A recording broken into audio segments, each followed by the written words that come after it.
오늘 우리에게 주시는 하나님의 말씀은 요한복음 4장 31절에서 38절 말씀입니다. 자리에서 일어나셔서 우리 봉독하실 때 요한복음 4장 31절에서 38절 말씀 저 한 절 여러분 한 절 교독하시겠습니다. 그 사이에 제자들이 청하여 이르되 랍비여 잡수소서.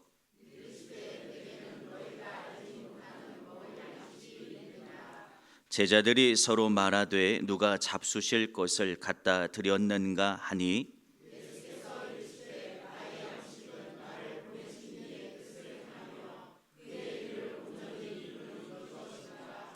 너희는 넉 달이 지나야 추수할 때가 이르겠다 하지 아니하느냐.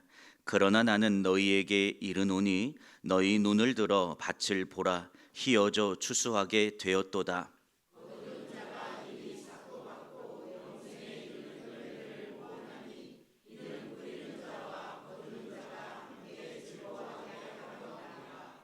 그런즉 한 사람이 심고 다른 사람이 거둔다 하는 말이 옳도다. 거두러 보내었노니 다른 사람들은 노력하였고 너희는 그들이 노력한 것에 참여하였느니라. 아멘. 성령님이 일하시는 영풍교회 주일 예배에 오신 여러분들을 주님의 이름으로 환영하고 축복합니다. 오늘도 살아계신 하나님께서는 말씀을 통해 우리 안에서 새 일을 행하십니다. 오늘 그 하나님께 우리가 드릴 수 있는 최고의 집중 또 최고의 드림으로 하나님을 예배하는 시간 되시기를 축복합니다. 오늘날 현대인들은 과거 그 어느 때보다 먹는 것에 많은 시간과 에너지를 소비하고 있습니다.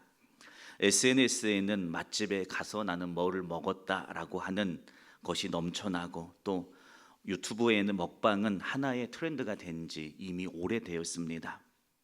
과거에는 음식은 단순하게 나의 생존을 유지시켜주는 생존을 위한 수단에 불과한 것의 반면에 현대에는 먹는 것 이것은 단순하게 나의 생명 유지 수단이 아니라 먹는 것 자체가 하나의 문화적 트렌드가 되었습니다. 미식을 추구하는 것은 하나의 나의 삶의 라이프 스타일이 되었고 새로운 맛집을 탐방하거나 카페를 찾아 나서는 것은 어느덧 사람들의 취미로 자리 잡았습니다. 특히 SNS의 영향력이 커지면서 먹는 행위는 단순하게 나의 경험이 아니라 나 오늘 이거 먹었다라고 해서 SNS에 올려서 타인과 공유하는 사회적 활동이 되었습니다. 그런데 그런 육신적 먹는 거에 빠져 있는 우리에게 주님은 전혀 다른 새로운 차원의 먹는 것에 대해서 말씀해 주고 있습니다. 왜냐하면 우리의 존재는 육신의 양식을 먹는 존재만이 아닙니다. 육신의 양식 물론 먹어야 하는 존재입니다. 그러나 우리에게는 영혼의 양식도 같이 먹어야 하는 존재로 우리 인간은 존재합니다. 여러분, 우리가 오늘 육신의 양식이야 다들 잘 드시니까 우리가 그거에 대해서는 논할 필요가 없어요. 그러나 우리에게 정말로 필요한 영혼의 양식에 대해서 말씀을 통해 함께 나누는 시간 되시기를 축복합니다. 오늘 본문의 시점이 조금 재밌는 시점이에요. 본문의 시점을 함께 얘기하면서 말씀을 열어가겠습니다. 우물가에서 사마리아 여인과 예수님은 만납니다. 그 만나기 전에 이제 제자들을 향하여 제자들이 이제 마을로 들어가서 먹을 것을 좀 우리가 구해오겠다라고 마을로 간 상태에서 예수님은 사마리아에 있는 야곱의 우물 곁에서 잠시 쉬고 계셨죠. 자, 근데 한 여인이 그 뜨거운 햇빛 아래에서 물동이를 지고 이 우물로 오는 것을 예수님은 발견합니다. 잘 아시는 것처럼 이 여인은 남편이 여럿 있었고 또 지금 사는 사람도 나의 남편이다라고 확실하게 말할 수 없는 상태였죠. 늘 공허한 마음이 이 여인의 삶에 그 어떤 사람이 내 옆에 와도 채워지지 않는 깊은 공허를 이 여인은 계속해서 느끼며 살아갔고 그 공허를 해결하기 위해서 이 여인이 취한 방법은 남편을 계속해서 바꾸는 것이었는데 지금 사는 남편도 여전히 나의 공허를 채우지 못하는 상태로 살고 있었어요.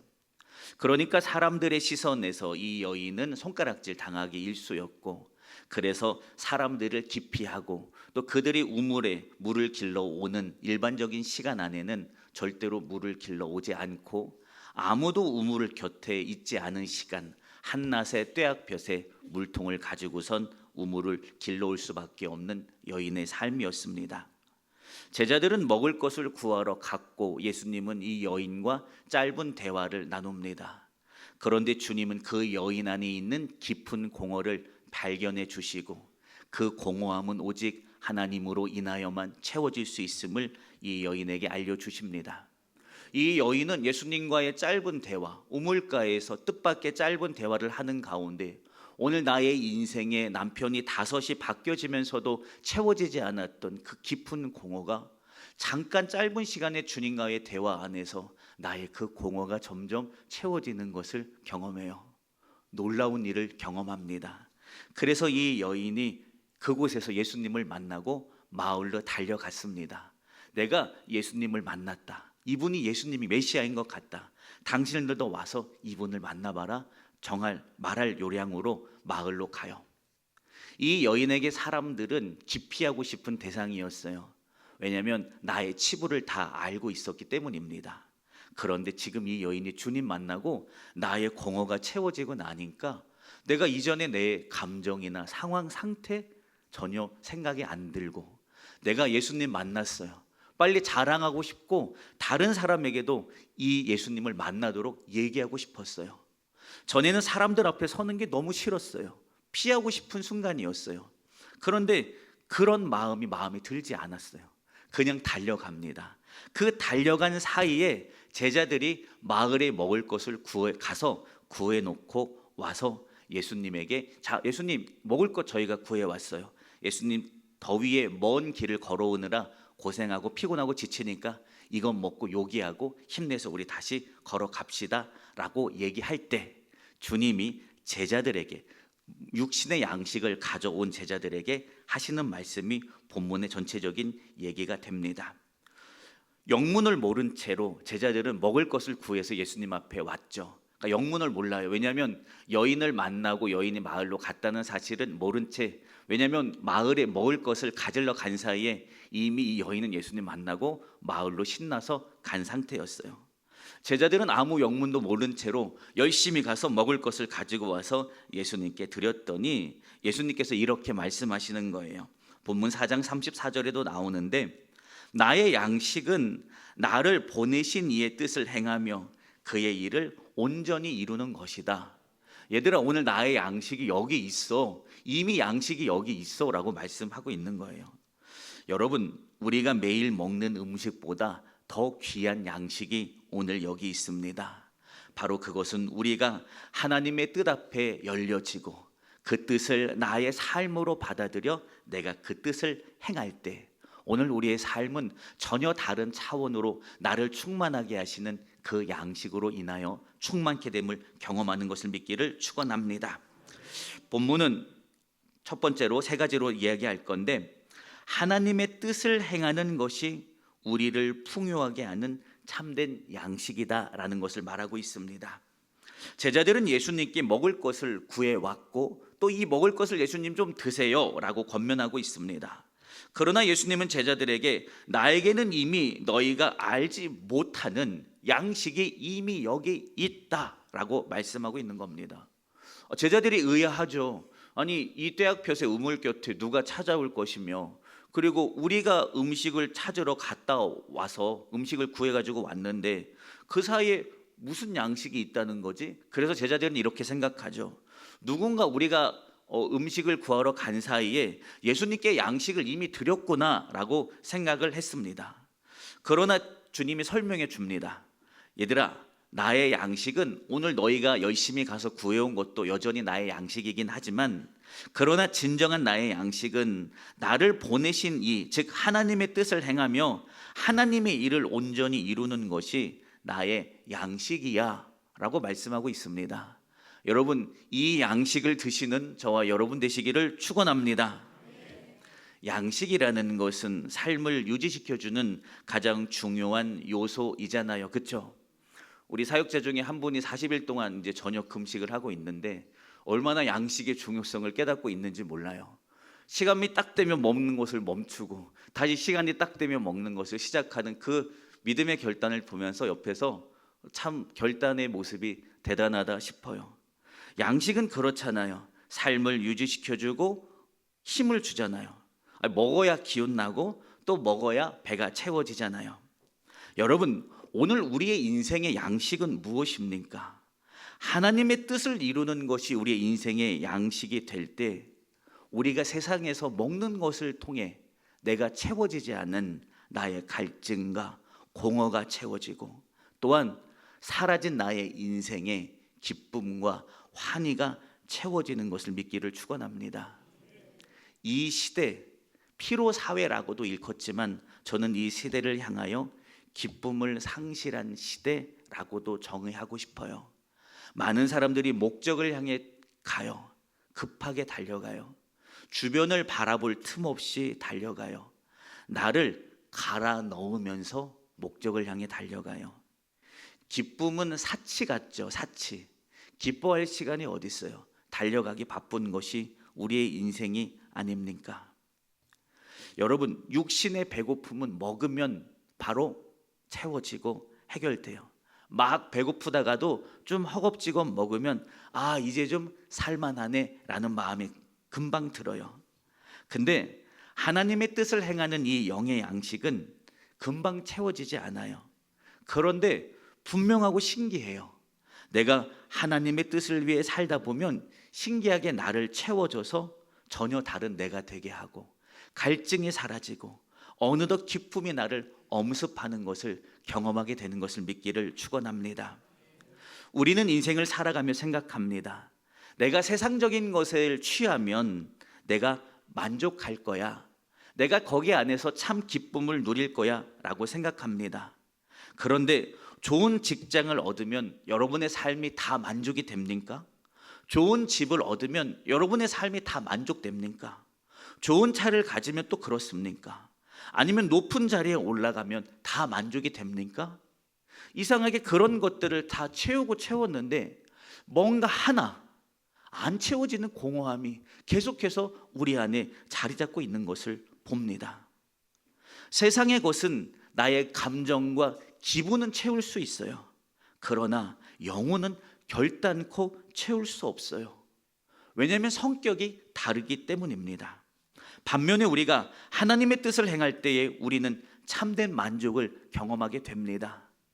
세상에 어떤 걸로도 채워지지 않았던 나의 그 작은 채워지지 않는 뭔가 모르는 그 실체이지만 확실하게 나를 지치게 만들고 공허하게 만들고 참 기쁨으로 나아가지 못하는 그것을 우리가 하나님의 뜻을 행할 때 우리는 채워집니다. 여러분, 기쁨이 사라졌습니까? 무엇을 해도 뭔가 내게 채워지지 않는 공허가 삶의 한켠에 자리 잡고 있습니까? 우리는 이제 새로운 양식을 취하여야 할 때인 것을 믿기를 축원합니다. 하나님의 뜻 앞에 서십시오. 그리고 그분이 원하는 일을 행해 보십시오. 내가 세상에서 만족이 아니고 주님 안에서의 만족을 추구하며 주님께로 가까이 나아가십시오. 나의 사명에 대해서 한번 생각해 보십시오. 하나님이 오늘 나를 이 땅에 보내셨는데 그냥 보내시지 않았을 겁니다. 주님이 오늘 나를 위해서 십자가에 당신의 생명을 내어주시는데 그냥 하지 않으셨을 거란 말입니다. 우리 모두에게는 각 사람에게 주신 다른 분량, 다른 역할의 사명이 있어요. 나를 위해 쫓아가던 인생에서 이제는 근데 그곳에는 공허함밖에 없잖아요. 이제는 내가 하나님의 말씀 앞에, 그분의 일 앞에, 또 그분이 원하시는 삶 앞에 서기를 축원합니다. 그곳에서 이상하게 나를 채우는 평안을 경험하고 충만하게 내 내면에서부터 차오르는 그 충만을 경험하게 되는 것을 믿기를 축원합니다. 오늘 새로운 양식을 향한 우리의 새로운 믿음의 지경이 넓게 열려지는 이 예배가 되기를 주님의 이름으로 축원합니다. 그러면서 주님은 오늘 제자들에게 다시 또한 새로운 차원의 다른 말씀을 하십니다. 추수할 때가 이미 왔다고 말씀하십니다. 35절에서 말씀하시는데 한번 읽어볼까요? 함께 시작. 너희는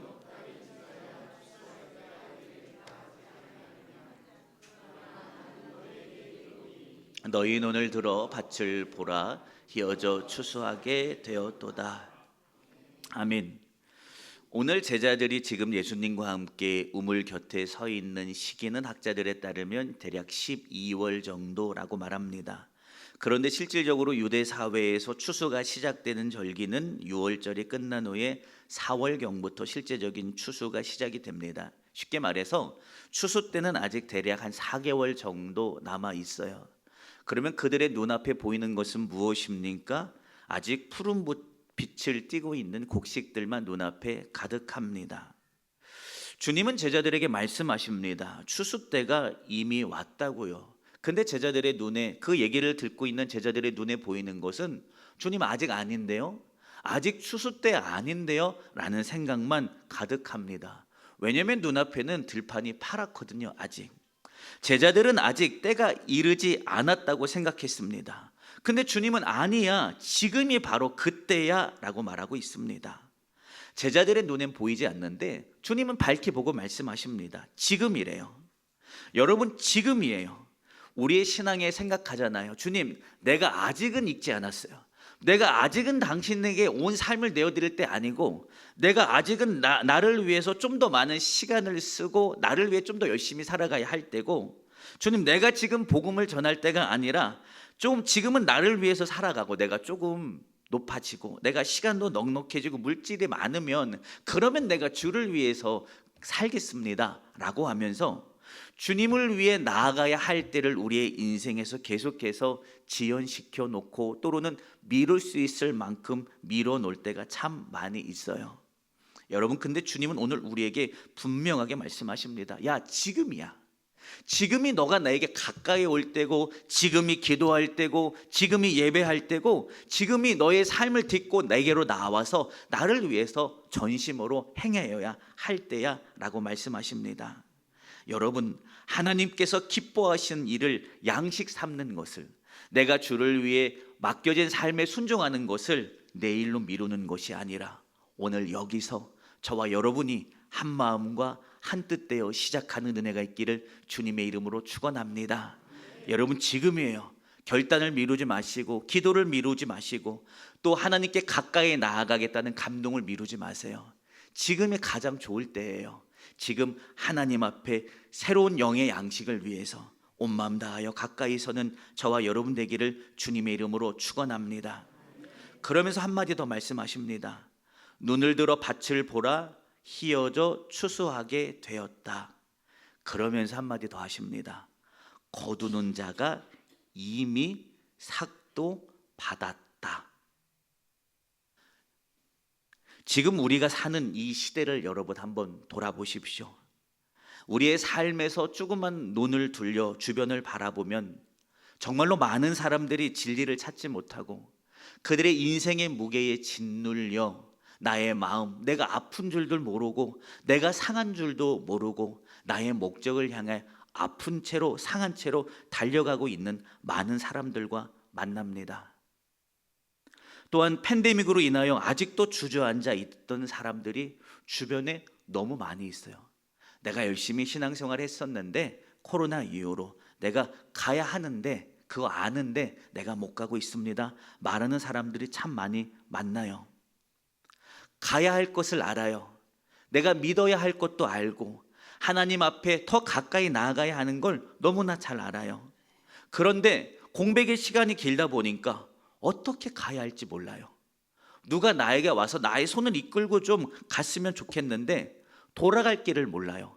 하나님께로 돌아갈 길을 몰라서 목마름 공허함을 간직한 채로 그저 그렇게 기회만 바라보고 이제나 저제나 올까라고 살아가요. 또 세상의 많은 사람들은 점점점 더 하나님을 떠나가고 있습니다. 지금이에요. 지금 우리가 세상에 나가서 복음 앞에 서야 할 때인 것을 믿기를 축원합니다. 지금이 바로 우리가 복음의 역사 앞에 서야 할 때입니다. 자, 왜냐하면 이 얘기가 중요합니다. 거두는 자인 우리는 이미 삭슬 받았다 하고 말씀하고 있습니다. 여러분, 이미 삭슬 주고 당신이 우리의 농장에 와서 거두는 일을 감당해 주십시오 라고 하는 것은 일반적인 일이 아니죠. 사람을 불러서 일을 하면 그 일에 합당한 일당을 주는 것이 일반적입니다. 자, 그러나 먼저 임금을 선지불하는 경우가 실질적으로 팔레스타인 지역에 있었어요. 그게 언제냐면 곡식이 빠르게 다 연글었어요. 그래서 여기도 저기도 일꾼들이 필요하게 돼요. 그러면 어떤 일이 있었냐면 밭의 농장의 주인이 먼저 가서 노동자에게 먼저 내가 임금을 지불할게요. 그러니까 그날 우리 농장에 와서 꼭 추수하는 일에 참여해 주십시오라고 하는, 정말로 추수할 때가 너무나 급박할 때에 먼저 가서 임금을 지불해주고 그 다음에 추수하도록 하게 하는 일이 실질적으로 비일비재했습니다. 우리도 마찬가지래요. 이미 우리가 세상에 있는 잃은 영혼들에게 가서 복음을 전해야 하는데 그 일이 너무나 급하기 때문에 주님이 이미 우리에게 삭슬 지불했다고 말씀하시는 거예요.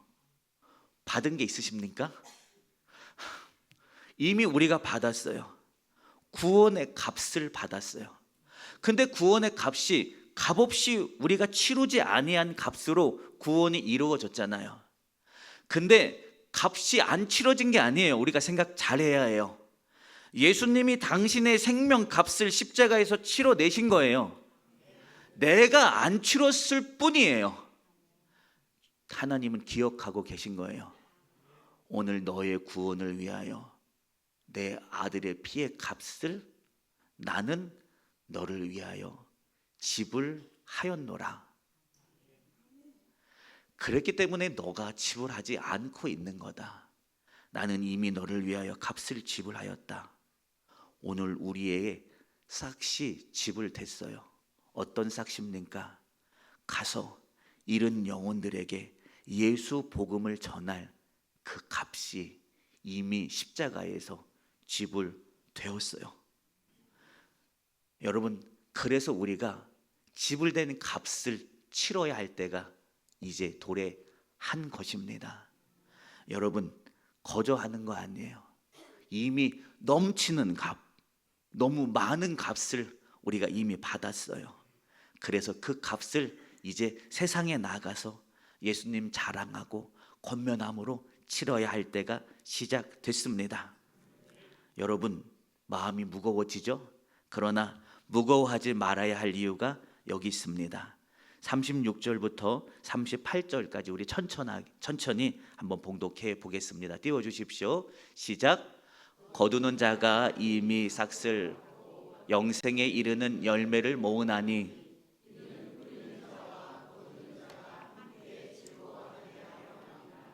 그런즉 한 사람이 심고 다른 사람이 거둔다 하는 말이 옳도다. 내가 너희로 노력하지 아니한 것을 거두러 보내었노니 다른 사람들은 노력하였고 너희는 그들이 노력한 것에 참여하였느니라.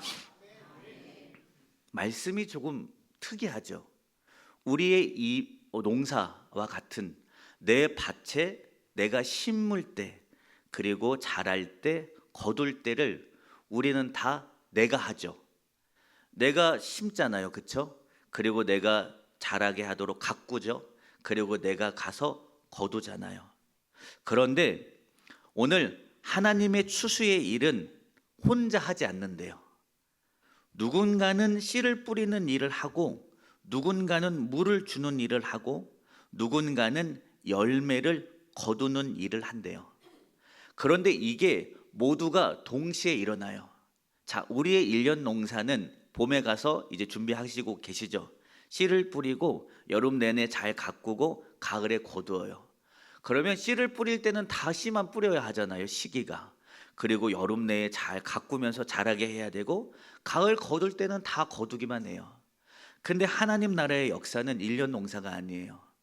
누군가 뿌려놓은 씨가 내가 오늘 삶에 갔는데 노력하지 않았는데 이미 열매 맺어 있어서 나는 낫을 들고 가서 거두면 되면 돼요. 또 내가 누군가를 위해서 심기도 해요. 또 누가 심어놓은 것을 내가 조금 더 가꾸면 열매 맺겠네 하고 가꾸는 일을 하게 돼요. 오늘 본문의 38절에 나오는 얘기가 되게 놀라워요. 내가 너희로 노력하지 아니한 것을 거두러 보내었노니. 이미 많은 사람들이 이 세대의 많은 영혼들을 위하여 복음의 씨앗을 심어놨대요. 그러면 오늘 우리는 믿음으로 나아가서 심고 자라지고 열매 맺는 것들을 거두기만 한대요. 다른 사람들은 노력하였고 너희는 그들이 노력한 것에 같이 거두는 것으로 참여하면 된대요. 복음이 내가 그냥 막 뿌리는 것만 있는 게 아니에요. 자라는 데를 경험해요. 내가 심지도 않았는데 이미 여기 맺혀 있어요. 가서 거두면 돼요. 이게 하나님 나라의 복음의 기적 같은 역사예요. 여러분, 우리의 인생에 날마다 심기만 하면 얼마나 힘들겠어요. 열매는 못 봐. 맨날 심기만 해. 또는 누군 날마다 가꾸기만 해. 너무 지쳐. 그런데 하나님의 역사에는 그것만 있는 게 아니에요. 거두는 때가 반드시 있어요. 저는 목회를 하면서 목회를 한 20년, 전도사 때부터 하면 20여 년 하면서 벌써 열매들을 경험해요. 그래서 하나님 나로 하여금 그때 인내하면서 어린 영혼들에게 복음을 심게 했구나. 학생들에게 참 많이 참고 인내하면서 복음을 심었던 적이 참 많이 있어요. 포기하고 싶었고 네 맘대로 해 임마 하고 나서 그냥 놔주고 싶었던 적도 많이 있어요. 그런데 주님의 마음을 가지고 주님이 나를 포기하지 않는데 내가 어떻게 포기하겠어? 라는 마음으로 참아주고 인내하면서 복음을 심었어요. 그러니 전혀 뜻하지 않은 때에 제가 옛날에 심었던 복음이 열매 맺어서 힘이 되게 하기도, 되게 도움이 되게 하기도 합니다. 서전도사님은 저의 열매예요. 큰 열매예요. 인생이 참 놀랍더라고요. 근데 사람도 그렇고 기도도 그래요. 여러분 자녀들 평탄한 삶이 걸어가죠? 부모님이 여러분을 위해서 열심히 살아났어요. 또 오늘 우리 인생의 시온의 대로가 열린 건 우리를 위해 부단히 열심히 기도했던 우리의 믿음의 어른들, 부모님들이 계시기 때문에 오늘 우리가 여기 살잖아요. 그러니까 우리는 거두기도 해요. 거두기만 해요. 또 자녀를 위해서 애쓰고 심기도 해요. 그리고 가꾸기도 해요. 이 모든 일을 하는 가운데 우리를 통해 하나님의 일, 하나님의 나라의 그 밭은 계속해서 넓어져 가고 있어요. 여러분, 제가 드리는 얘기는 멈추지 말란 얘기예요. 심는 일을 멈추지 말고 또 거두는 일을 멈추지 말고 하나님께서 오늘 나의 눈앞에 주시는 그 삶 앞에 기쁨으로 순종하며 내가 오늘 해야 될 그 일 앞에 한번 물러서지 말고 해보십시오. 하나님의 특별한 은총을 경험하는 저와 여러분이 될 것입니다. 결론의 말씀을 드립니다. 이번 주 수요일부터 제2의 수요일이라고 해서 사순절이 시작합니다. 주님은 양식을 먹는데요. 그 양식이 이미 당신에게 있다고 합니다. 그것이 뭐냐면 나를 보내신 하나님의 뜻을 행하며 그 일이 온전하게 이루어지도록 내가 멈추지 않고 계속하는 것이 나의 양식이다 라고 말씀하고 있습니다. 여러분, 오늘 저와 여러분의 양식, 물론 삶에서도 잘 드십시오. 맛있는 것도 많이 드리고 건강하시길 축복합니다. 그러나 거기에 멈추면 안 돼요. 십자가, 보내신 이의 뜻을 행하며 그의 일을 온전히 이루는 것이 무엇이었습니까? 주님에게 바로 십자가였어요. 이 얘기의 결론은 뭔지 아세요? 십자가의 삶이 오늘 저와 여러분의 양식이 되어야 한다는 이야기입니다. 세상의 양식, 나의 미각을 충족시켜주는 양식만을 쫓아가는 것이 아니라 예수 그리스도의 십자가의 그 걸음이 오늘 저와 여러분의 양식이 되기를 축원합니다. 그래서 그 양식을 통하여 우리를 통해 기적같이 역사하여지고 또 장로님 기도하셨던 대로 지경이 넓어지는 것을 경험하는 저와 여러분의 복된 삶이 되시기를 주님의 이름으로 축원합니다. 우리가 해야 할 순종의 대가, 사명의 대가는 이미 하나님이 십자가에서 당신의 아들을 내어주심으로 치러 주셨으니 이제 우리는 그 값을 그리스도의 십자가를 양식 삶음으로 말미암아 치르는 저와 여러분 되기를 주님의 이름으로 축원합니다. 기도합니다. 주님 감사합니다. 오늘도 주님이 우리 안에 살아계시고 오늘도 주님이 우리 안에서 새롭게 역사하십니다. 세상의 육을 위한 양식뿐만 아니라 주의 뜻을 행함을 우리의 인생의 양식 삼아 오늘도 하나님의 뜻이 우리의 삶에서 이루어지는 기적 같은 삶을 경험하는 복된 우리들의 걸음이 되게 하옵소서. 하나님, 오늘도 말씀을 심어 싸우니 성령님이 말씀이 믿음의 가족들의 삶에서 싹이 나고 자라나고 열매 맺게 하여 주셔서 기적 같은 하나님의 은총 안에서 걸어가는 기쁨과 감격의 삶을 살아가는 믿음의 걸음 되게 하옵소서. 같이 하신 감사하며 거룩하신 예수님의 이름으로 축복하며 기도드렸습니다. 아멘.